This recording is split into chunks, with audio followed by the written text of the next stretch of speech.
Bismillahirrahmanirrahim. Yes, we are leaving Skardu for Islamabad. Oh, it's supposed to be one of the longest runways in Pakistan because of the Air Force. Pakistan Air Force based here on top of the Gilgit-Baltistan region. What is very interesting, which I heard, is well, the flight yesterday was cancelled. My flight to Islamabad was supposed to be tomorrow, but I got it a day earlier because the weather changes here suddenly. Today is June 1, but there is snow on the mountains. And what is also interesting is when the snow melts in summertime, there's more water. The falls, the water on the roads, and because of the gushing water from all over the top mountains, not only there's falls, but they come onto the roads that because of the force of the water gets broken. And despite the fact that they try to fix the roads, the falling stones and the gushing water and the damaging roads is an ongoing phenomenon. I paid extra to sit in the front seat and make a clip of some beautiful mountains.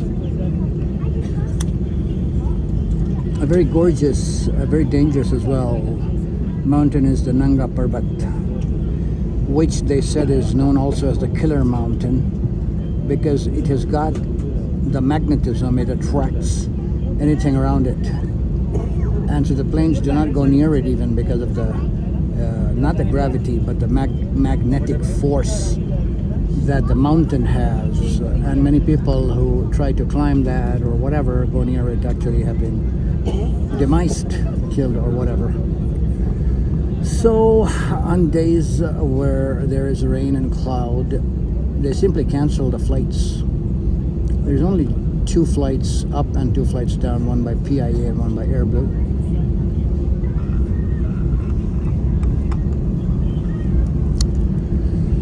So this is the new airport because the previous airport was very close to the mountains, and I saw that as well. It's very dangerous to land and take off. Very, very close to the huge mountains, the K2. K2 is spread over, I don't know, over 1,000 kilometers, much more than 1,000 kilometers, 1,000 miles, because that's all only in Pakistan.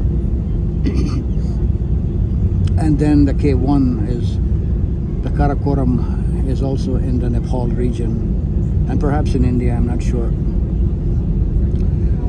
So yeah, these are very huge mountains. Gentlemen, take your seat for takeoff, please. And the colors change from light brown to beige to well, somewhere greenish on top of the Himalayas to dark brown to even black. And the interesting thing that the guide was telling me is that where you see the lines and when you see the, you know, going up and down or right and left is indication that there are mineral deposits there. And so that's where they actually do their exploration, the geologists, to explore the various stones and minerals and gems. Gems are made after, you know, slicing those stones and creating them into beautiful rings, necklaces and whatnot.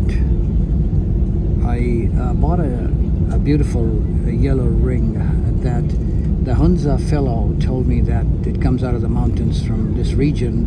Not the ring, but they cut those stones into small pieces, craft them, polish them, etc. And it makes into a very beautiful, beautiful piece of stone. And they sell them at high prices because of the intensive labor involved in it and the precious materials that they are.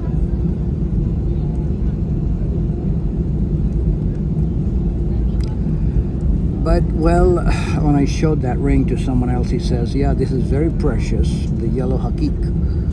which comes in varied colors, but yellow hakik is very, very rare. But he says that, well, this particular stone comes out of the region in Iran and not in Hunza, or not in Gilgit area. But anyway, they all will want to sell their own items so they could negate the other seller or businessman. But you see how even on the same mountain there are different colors. The top and the bottom could be different colors. And I've also heard, and it's mentioned in the Quran as well, about the different colors of the mountain, the properties. In China, there are mountains that have stripes of blue and yellow and red, and like rainbow colors almost of the mountains in certain regions of the world, subhanAllah.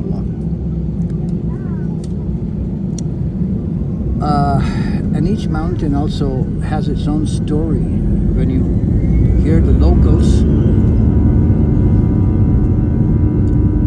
they will tell you a story associated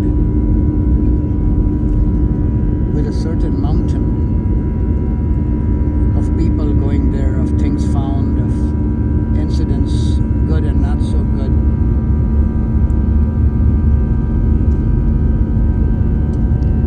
There's such a beauty of nature, it's unbelievable. Some people fall in love with the mountains. I mean, the mountaineers,